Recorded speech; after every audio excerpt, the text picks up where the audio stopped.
Go an Phobail rachmaid chuig car ordwacha cuairt chuig an bobal mór gaeilge tan sin. Pobal atá ar an níhall gur an teanga a chur chuin cín, aion nachfuil mór an fábhar ag an gcúrla áirtú leo.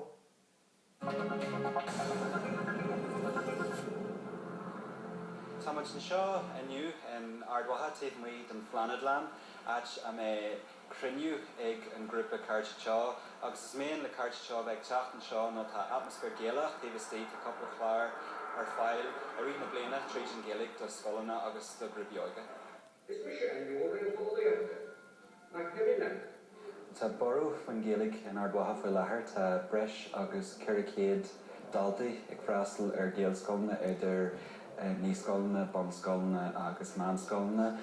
Tá neartdaoine ag freastal ar ranganí Gaelic idir Jean Kirsty Musela a bhíon ar siúla gine agus rangan na seachtainile a bhíon is ag Ulster Katrina.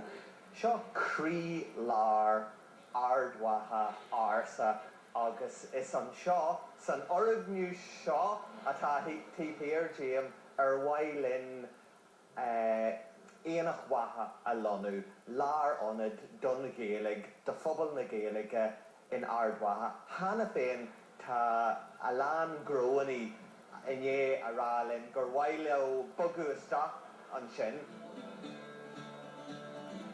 Seo an tíon siopa lán Gaeilge in ardwatha siopa dar bhain cultúr. Níor oscail muid a cúpla na trí bhíohin, agus tá muid a géirí an teanga a dheanú níos feicealaí in ardwatha. Le Harry Gaelacha mar hampla mór chláirithe, biliogi, pibliach san nuachtainn. Cumáile sin tá siopa ar lína a gin anis. Stocha ceann ar prírodí tá deanta a gine na freigra chuirt ar chóirle inné an conspóide a Harla nuair a gléis siad ar Loch na Gaeilge go ar an forta.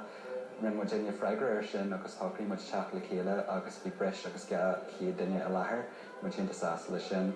Agus ceann ar eile tá deanta a gine na mórchlár Gaeilge, ar muid mórchlár Gaeilge an airde in sa cethir a bhí anrath ar sin áthar siúd neart daoine ó bhaithan cuid den tír ag chur aiseolalas dearafa a gine.